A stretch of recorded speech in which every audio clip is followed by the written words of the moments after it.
Bonjour, salam alaikum. Aujourd'hui, on va préparer le rfaf. Donc, le rfaf, c'est le sponge kabyle. Donc, c'est le sponge algérien. Donc, pour ce sponge, je l'ai préparé 2 fois de suite. Donc, j'ai fait 2 méthodes différentes. La première méthode, je l'ai cuit directement dans une poêle en premier et ensuite dans le fond d'huile, la cuisson traditionnelle.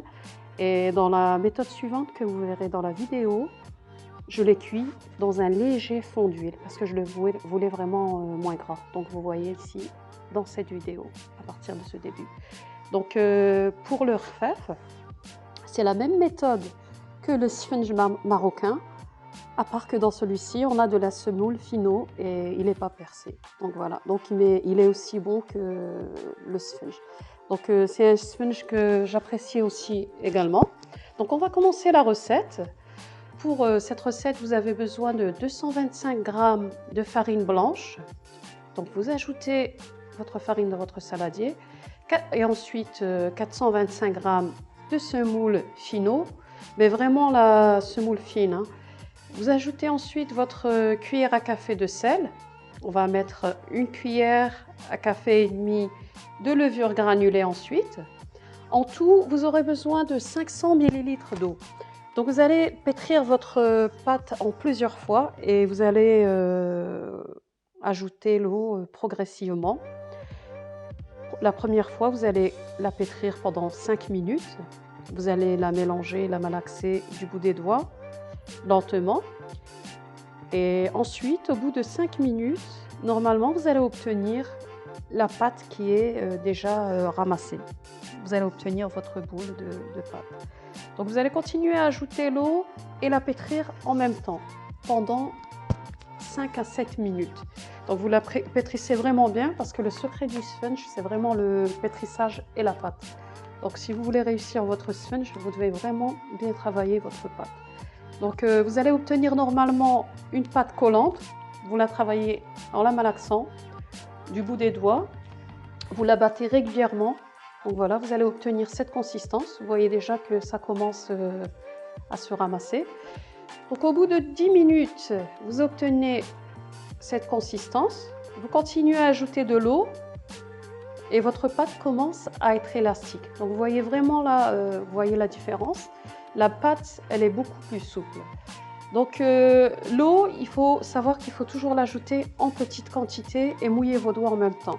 Donc au bout de 14 minutes, vous avez normalement cette consistance. Donc voilà, vous allez huiler vos mains et la pâte, la ramasser et on va la laisser reposer pendant 1 heure à 1 heure et demie de repos. Mais 1 heure, c'est suffisant. Le temps de pause, c'est 1 heure à 2 heures. Donc si vous avez le temps, vous mettez 2 heures et sinon 1 heure, c'est assez. Donc voilà, après le temps de pause, vous façonnez vos petites boules. Donc moi, je les ai faites de taille moyenne, toujours en huilant vos mains et vos doigts. Donc voilà, vous voyez la pâte, elle était collante au début et elle est vraiment facile à travailler. Vous allez façonner vos petites boules. Vous allez travailler la pâte de cette façon, en l'étirant. Donc vous étirez les extrémités sans percer le milieu. Et vous allez voir, la pâte, elle est vraiment facile à travailler et facilement façonnable. Donc vous allez la cuire dans votre poêle. Ça, c'est la première cuisson que j'avais faite. Et donc moi, je la voulais de cette façon pour que ce soit moins gras. Mais en la faisant avec l'autre manière, c'était aussi moins gras. Donc les deux façons et les deux méthodes sont bonnes. Donc j'ai aimé les deux façons dont je les ai cuites. Donc c'est pour ça que je vous précise que je les cuite de cette façon. Donc vous voyez, même avec un léger fond d'huile, ça gonfle quand même et elle cuit bien.